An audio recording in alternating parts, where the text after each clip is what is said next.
2, 1.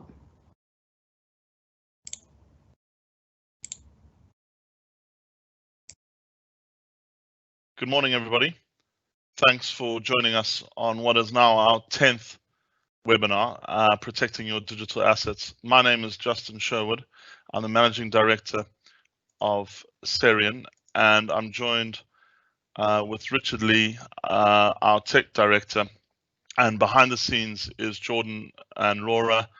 Laura is our producer, and Jordan will be answering your Q&A questions that you post in the panel.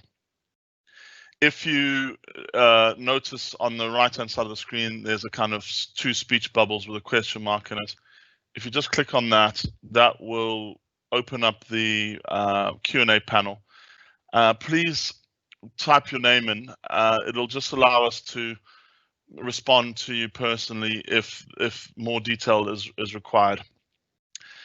Jordan will respond to the Q&As as we go through the presentation. But just take note that sometimes you might ask a question that we'll cover in the next slide or so. And Jordan will be pasting the links to any websites within the Q&As for your convenience to copy and paste them. We will try and bring any pertinent questions into the discussion towards the end in the Q&A session. So if we don't answer your question, or if you haven't submitted a question beforehand, please do. So for those of you who don't know who we are, we're an IT managed services company. We act as an outsourced IT department. We provide telecom solutions as well as bespoke software development. We're a team of 30 strong people based out of 2 offices in the Northwest. We are a 3CX partner. So 3CX is a hosted telephony solution to move your telephone system into the cloud. And we would encourage anybody that's still running a business with legacy sort of ISDN legacy connectivity to get in contact with us to move over to a modern kind of hosted solution. We're a Microsoft partner as well as Cyber Essentials certified.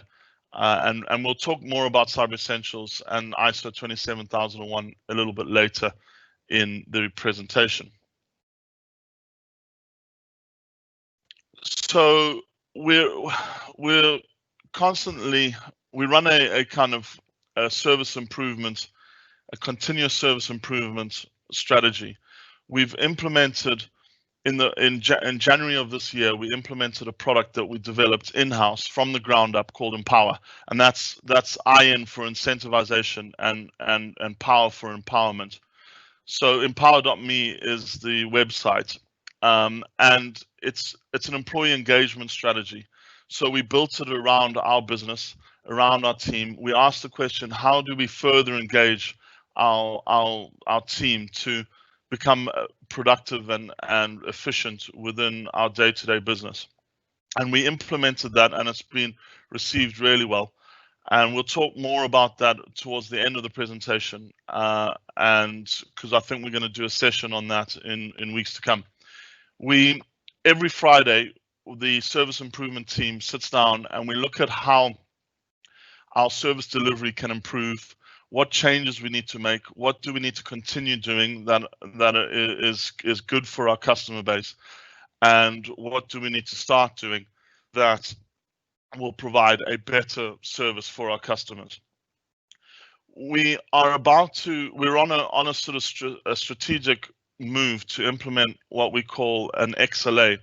So currently within the service industry, there's an SLA or a service level agreement.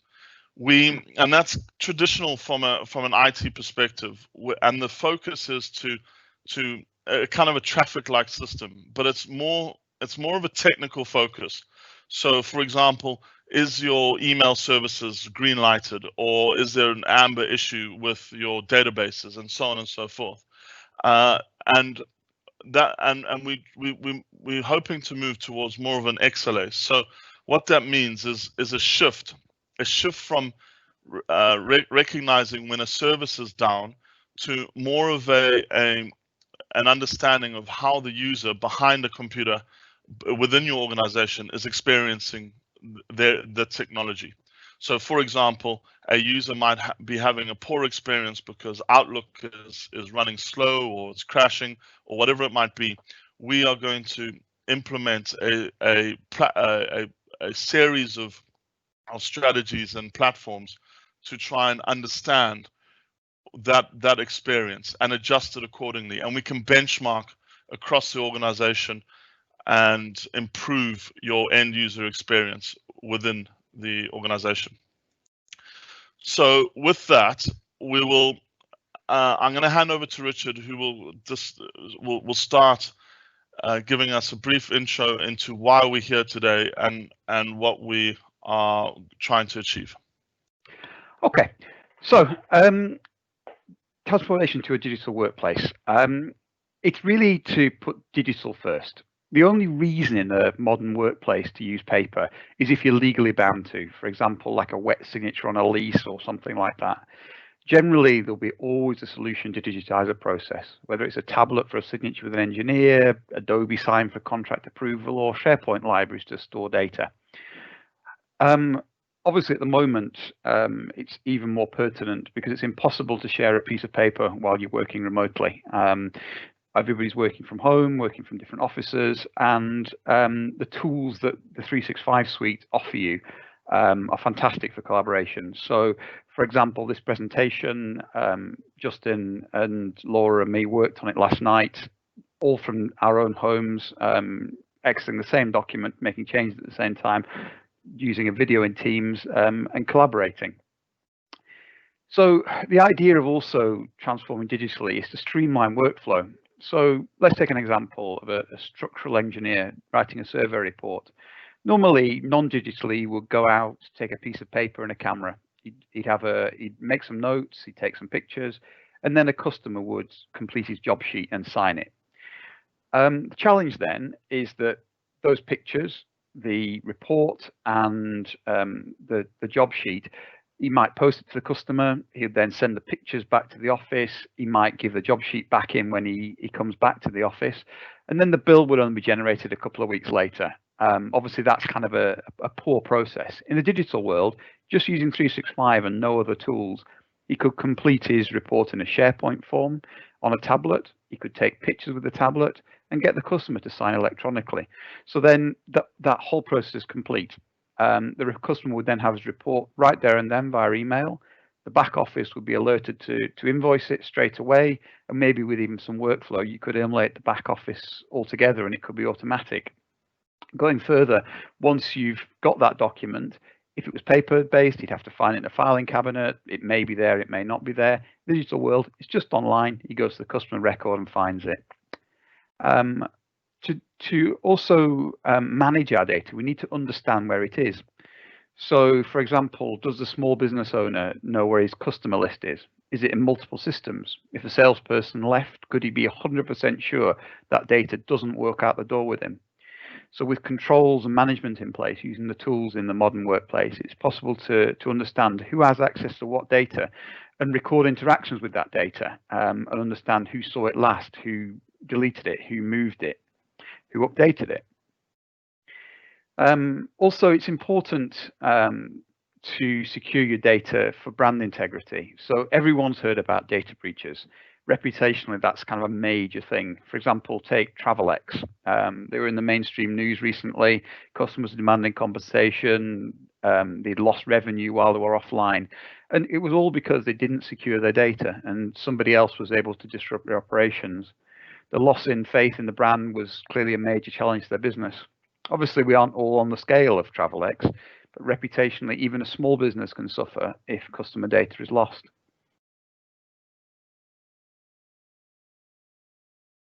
Thanks, Richard. Right. So with that in mind, how do we protect and effectively manage our data governance across the organization? So it can be kind of daunting. You know, you've got from a list of names in a spreadsheet on somebody's laptop all the way through to storing information, you know, in a centralized on the file server or in your SharePoint library. So there's tools and that the Microsoft tenancy provides to help you do that, and these kind of range from preventing loss of the data to governing the information and protecting the information, i.e. classifying what is sensitive and what is confidential, to how do you automate that? How do you manage the retention of your PII information, your personal identifiable information, to adhere to the Data Protection Act or GDPR? So, you know, it's obviously extremely difficult for somebody, your data manager within an organization, to go out and find every piece of every file that has customer records in and delete it. So you can create, there's various automatic tools and what we call labels, that you can label a document or a series of documents using these tools to drive governance and compliance. You can use them to block leakage or loss of your data to external parties, and, you know, manage the content and where you store them and how you store them and when it's deleted or when it's or how long it's retained for, and so on and so forth. So I'll go through a bit of a demo to illustrate this, and then after this I'll hand over to Richard, who will show this in practice. So the Microsoft, I'm essentially logged in as Megan, who is a member of a fictitious organization called Contoso, and I'm in the admin section within the 365 tenancy. You can access the admin tenancy by just clicking on admin within the four dots on here, and then I've gone into the compliance section of this, and I've clicked on the solutions catalog, and here you can see these sort of 4 pillars of information governance and management. There are some other areas to try, and it's slightly more technical and it's outside of the scope of this webinar. But if you want to kind of engage with our team, we can personally run through this with you and provide more detail on it. But so for the purposes of this webinar, we're going to look at various aspects of this. So the first one is data loss prevention. And if we just give us a second to load up. So you might argue within your organization, how do we identify sort of PII or personal identifiable information so that we can comply with GDPR? And I've created a policy earlier, and I'm just going to edit this because it does take some time for a policy to apply. So I'll edit one that we've done earlier and I'll just run through it. So firstly, you name your policy, and you can choose when the policy runs or whether you want to test it out first. Naturally, this could have some breaking changes on your organization. We'll talk about this a little bit later in further slides, but you could test it out and you could show policy tips while in test mode. And what this does is, you'll see in the demo later, it provides a tooltip within Outlook, for example, that a policy is applied to the information. The next section is choosing where the policy applies. So this one that we created is applied to the email system, to all SharePoint sites, so all data stored on SharePoint across your organization. Now, it's probably worthy to note that this is kind of great for file access or document management. Your line of business applications or your SQL databases or your Oracle databases or whatever it might be is out of the scope of this. And there's various different protection methods that you can use for other sort of types of data out there. So it's important to understand that the sea of data is quite large, and to engage with your IT professionals and on a strategy to accommodate and account for your different data types. OneDrive accounts, we're going to incorporate any OneDrive accounts within this, and any Teams information that is stored on Teams, and so on and so forth. So then the kind of policy or the rules engine is in this section. You can create some new rules. I've just adjusted the default rules from a low volume and a high volume. So basically what that's saying is it's going to process the low volume first. And I went in and edited this. It's quite complicated. And you've got quite a lot of kind of conditions and exceptions. What does it catch? How does it catch it? I've changed it to a minimum instance of 1, so that for demo purposes. But you might decide that a transfer of or a document that contains one person's NI number might be okay. It might not be a significant risk within the organization. But you could have, for example, a list of customer names. If you've got sensitive customers or keywords that are sensitive to an organization, you could create a content rule to pick that up. So I'll just close this. And what I've done is I've said that any condition where this information is sent external to the organization that contains a UK NI number and a UK passport number, the rule will fire and apply. And we'll see. Richard's going to demo that in a bit, and we'll see that from a practical perspective. So there's another demo rule that I created earlier. I won't go into detail, but in essence, this is a GDPR retention policy or label. So, for example, I could go out and automatically find information across our whole tenancy within Teams, SharePoint, your emails, and mark any document that contains GDPR information. And then it will look at the creation date of that document. And if it's after 5 years, it will automatically delete that document. So again, you can see how these labels or these policies can be automatically applied to your data and to your organization. It's increasingly getting more and more advanced, and with the high level of product SKU within the 365 tenancy, the E5 license, sorry, you can have some learning models, and it's quite powerful. All of this is available in the E3 licensing. So again, engage with your provider to understand the different levels of information and available at each of those SKUs. So lastly, I created an encryption label that Rich is going to demonstrate from an end user perspective, or a person behind the kind of keyboard in a modern workplace.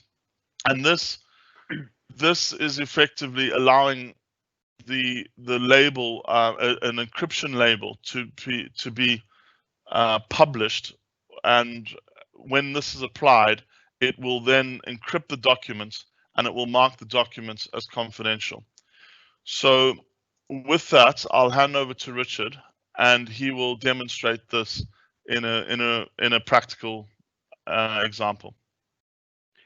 Okay, so I'll just share my screen out. Hopefully you can see my my screen now. So I've created a virtual machine in Azure for the demonstration purposes, and that's logged in as Justin's test tenant. So firstly, if I open Word and then create a new document, blank document, and we'll just write a few things here. If you notice, there's a new button in Outlook, in Word. You may not have seen this before, but it's a sensitivity option. As an end user, and click on this, and Justin's label appears there. If I hit that, And you can get these to apply automatically if you want. So for example, you can force a standard label onto all documents, and users have to give a reason why they're changing that label, so that you can control it and you don't have to force the user to do this. You can see that it's put a confidential sticker on the document, and down here it's got a little lock thing. So if I then file and save that document, just pop it on the desktop of this virtual machine. So we'll call it test document, and we'll go save, and we'll close it. We're still logged in to this 365 tenant. So if I open it on here, it'll open it, it's no problem. However, if I take this document, I copy it, and then this is my PC behind here. So I pop it onto my desktop, I then double click it, Word will open, and it'll think about it for a couple of seconds, and then it'll say this. So because my 365 tenant is not allowed to open that document, and my Word is logged in with my normal Richard@Seriun account and not the Megan account, it's saying, well, you can't open that document because you've not got permission. Obviously, if I click add account and add Megan's account or another account in Contoso Limited, it's going to let me open it. If I just go back to my virtual machine and open Outlook, and then I create a new mail. So within Megan's OneDrive, there's a file here. Justin created this file before, and can you see there's a national insurance number? So our label should pick up that national insurance number. So I close that out, and I send an email to myself here, and then I try and attach this names list here. So if I attach it as a copy there, and we wait a couple of seconds, what you'll find is a policy tip pops up. You see here, this mail message conflicts with a policy in your organization, and it's saying that I am not authorized to receive this type of information. I've tried to hit send, it's not going to let me. So it's protected that document and protected that data because it's got a national insurance number built into it. Okay, there you go.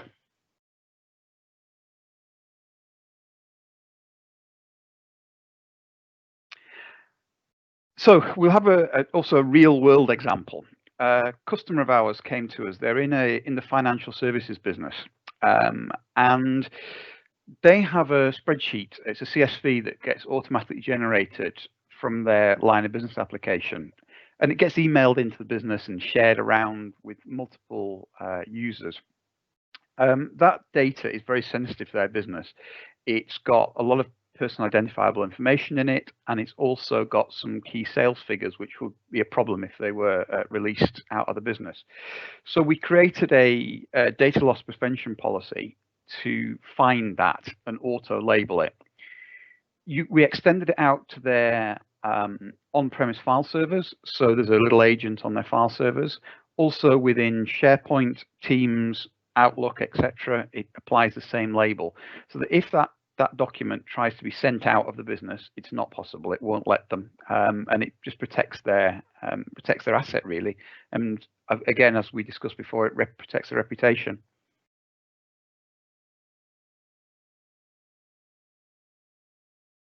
So what does this all mean, and how can we connect the dots?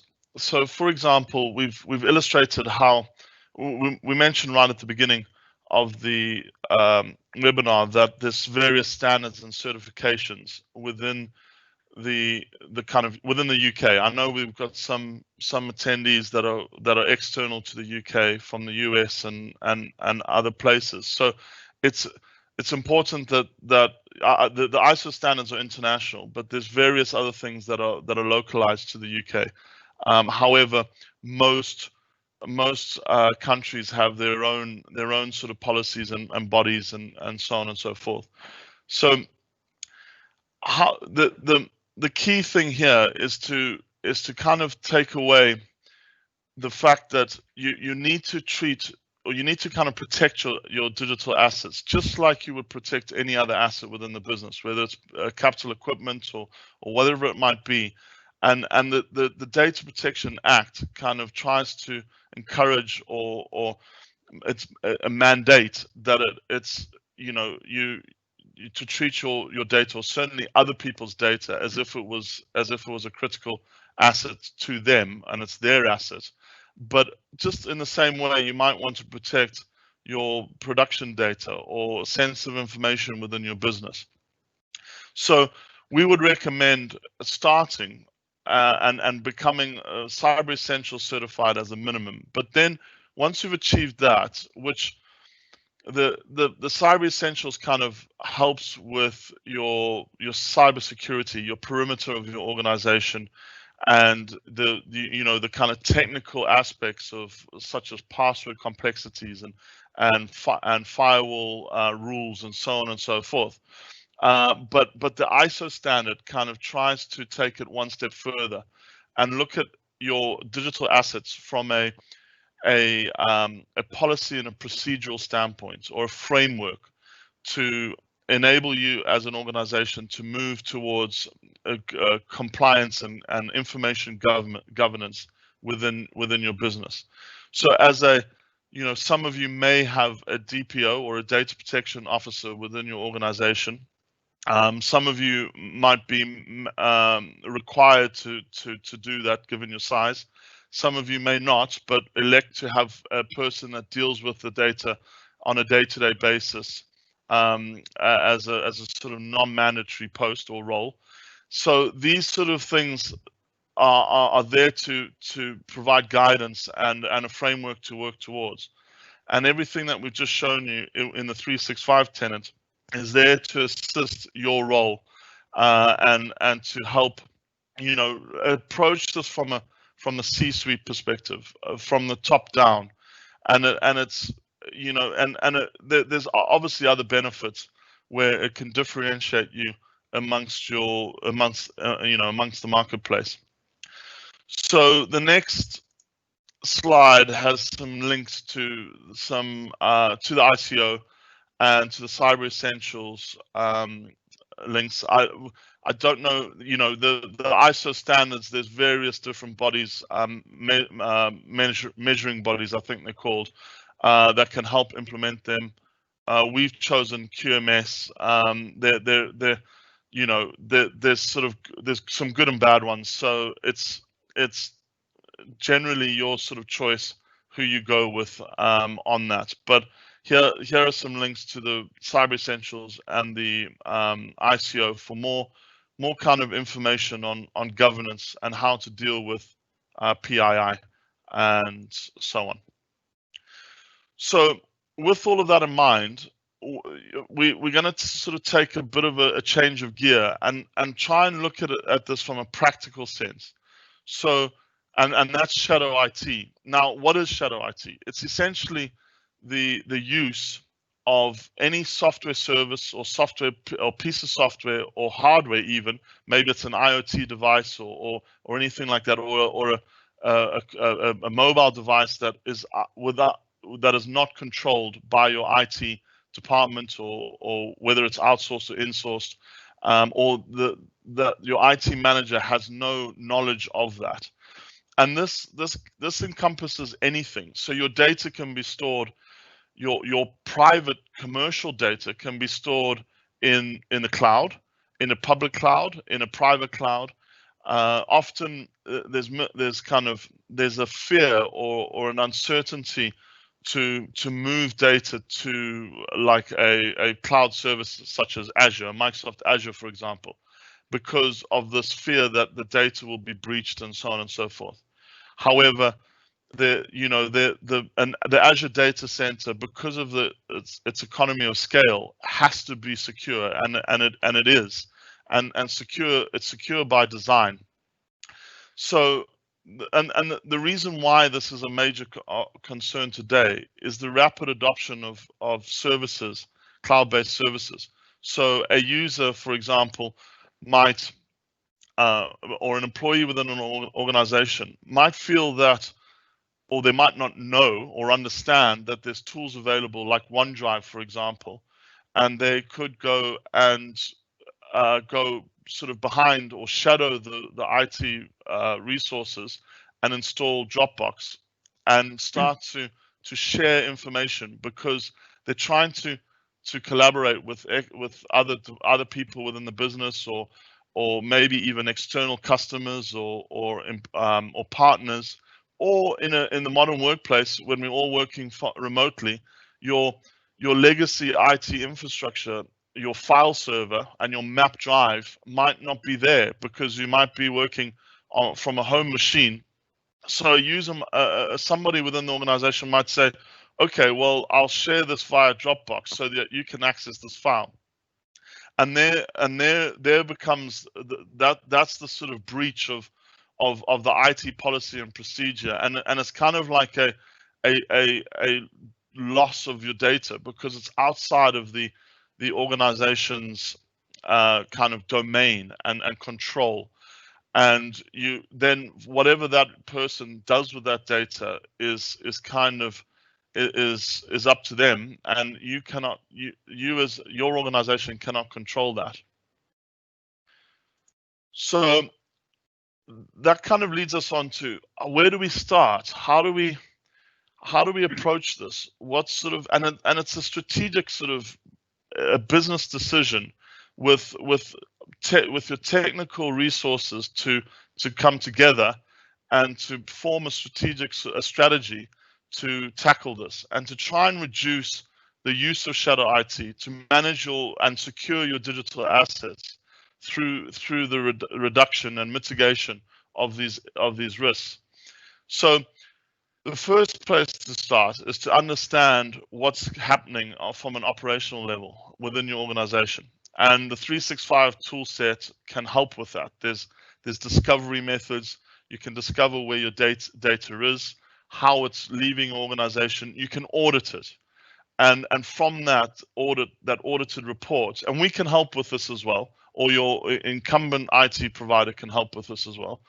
You can build a picture of what's happening with your data. And then once you've assessed it and evaluated your current usage, you would look at how to locate your data. It's important to know where your data is stored. Is it on somebody's home laptop? You know, do you have your customer list that's been exported from a database stored on somebody's device, XP machine, that they've shoved away in a cupboard, or they've sold on eBay, or something like that? So location of your data, bringing it back into your domain or into your organization's kind of wrapper, and storing it ideally in something like SharePoint, which is a centralized document management library, rather than the legacy kind of traditional file server. And you know, and that will enable you to control and to manage your digital assets.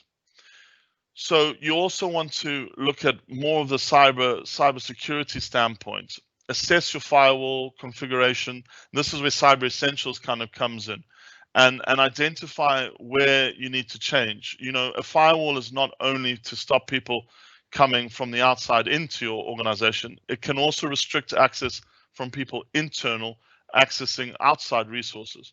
So for example, if an internal user tries to access Dropbox, you can block that service at firewall level to try and reduce the use of shadow IT.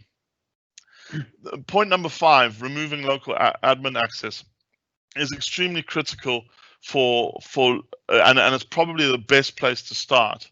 You know, it's a kind of business decision whether you allow your team to be able to install software on their devices, and that's a decision to be made. And you know, your tech provider can remove that, and therefore it's a large area of mitigation of risk, because you can imagine installing software that's not authorized on your authorized use list.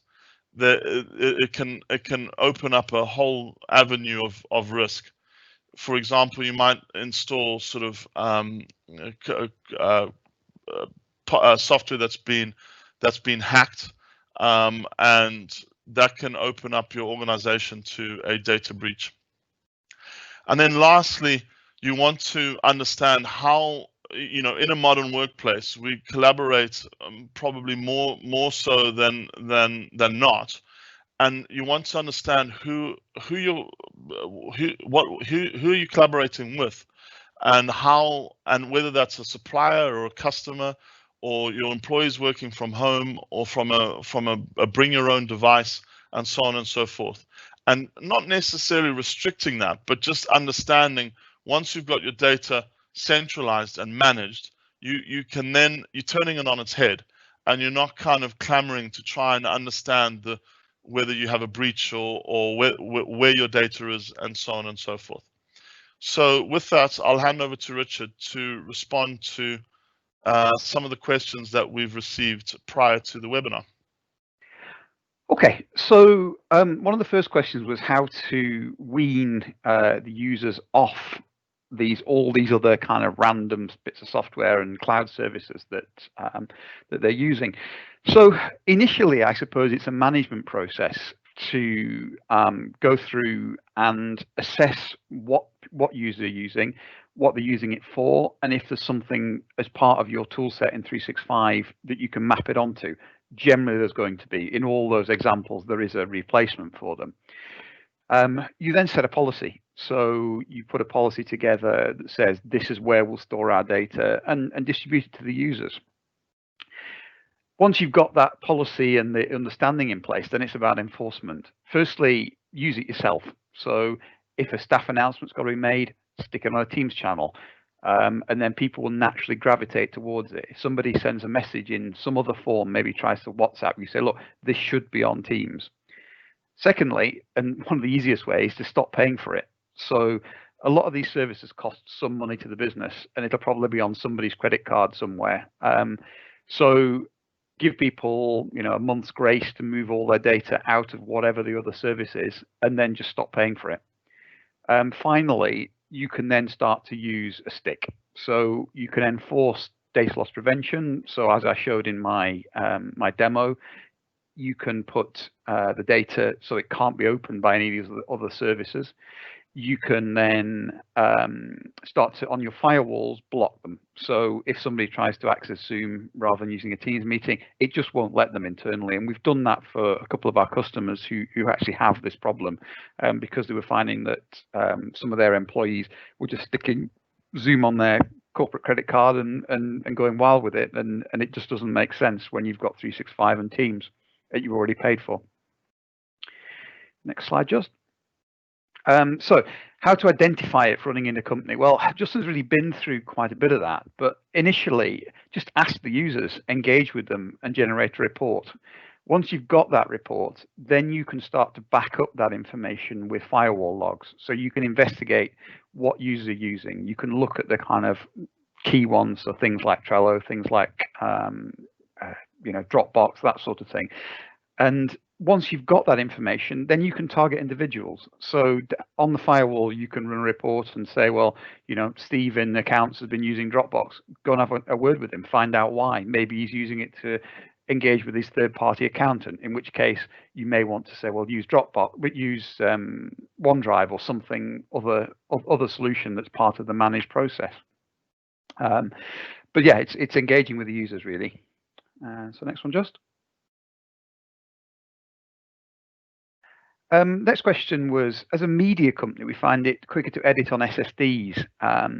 Completely get that. So for a lot of firms who deal with large format documents or video or anything like that, it's generally quicker to work locally on a machine, because if you're trying to access that data live from the cloud, it's not going to work properly, especially if it's an Adobe's type of document, maybe in Premiere.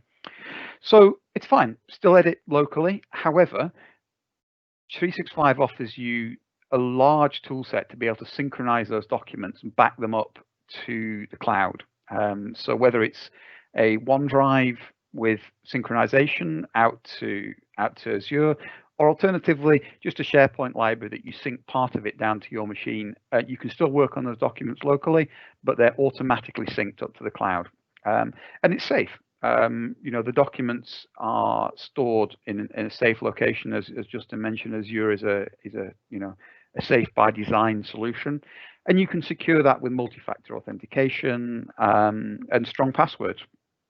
And can I just add that we do have another webinar on OneDrive on our YouTube channel. So if you access that, that will give you more information on how to implement OneDrive, what it is, and how and what it can do for you. Okay. So another question was about complex passwords and cellular and wireless printers and wireless devices are being protected. We did have a previous presentation about securing devices, but in the corporate arena, there's obviously loads of tools you can use to manage your device estate. Within the Windows space, you've got Active Directory and group policy as a starting point. And then on top of that, we can use some tools in our managed service provider arsenal. So Autotask endpoint management to locate the device, understand what software is running on it, and secure it. Then we move on to mobile device management. So there are many third-party solutions out there. We tend to use a Cisco one to manage tablets, mobile phones, and laptops. So you can geolocate them, you can lock them, you can understand what software is installed on them. You can put a policy that automatically installs certain software on your mobiles, for example. And if a user tries to access an app store, it won't let them. All those kind of things.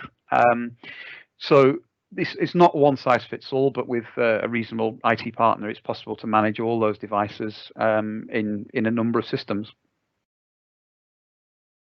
Thanks, Richard. So we're going to talk about, we've got a bit of time left, so I'll just run through the next couple of slides, and maybe we can go back. I don't know if there's any questions that we want to kind of talk about, Jordan, but we've got some upcoming sessions. As I said earlier, this is our 10th webinar. We will be doing a webinar on our Empower application that we developed internally, and employee engagement and understanding and recognizing performance within your team. We deal with thousands of tickets a month that come into our service desk. It's quite easy for our service desk to get burnout because they're constantly solving people's problems, and so we wanted a way to reward them and celebrate their successes and their results. And we kind of integrated it with our line of business application. Richard mentioned it earlier, Data Autotask. And so and we can integrate it with other systems as well. So for example, from a sales perspective, we could bring data in to drive KPIs and management KPIs or management information within your sales team or your account management team, and that kind of goes all the way in to the Empower app, and people and the team is rewarded with diamonds, and diamonds basically mean prizes.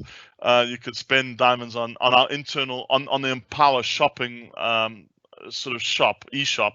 You can spend diamonds on a trip for two to a far-flung destination, or a KFC bucket, which is very popular in normal operating kind of days and terms. So please sign up to that, and it'll be good to see you and to talk about that. It's slightly different to our normal sessions, and I guess it's a little bit of an expose of how we work internally as an MSP, a managed service provider. As I mentioned earlier, we have a YouTube channel where all of our sessions are recorded and uploaded to that YouTube channel. So the link, Jordan will paste the link into the Q&A panel. It's a shortened bit.ly link. So go across to our YouTube channel. This will be uploaded within days. And there's, as I said, there's some OneDrive ones, some SharePoint webinars, some really great content on there that would be well suited, I'm sure, to the audience. So with that, I'll say thank you, but we've still got quite a bit of time left, so I don't know whether we want to go back and answer some or discuss some questions that have been put on. And I'm going blind on this because I haven't seen what questions have been put on. So I'm taking a bit of a gamble here. But if any, Jordan, have we had any questions, or are we good? There's no questions. There's just No questions. no. Okay, so thank you, everybody. Thanks very much. Thank you for your time, and hopefully see you on the next session. Cheerio. Thanks a lot. Bye-bye.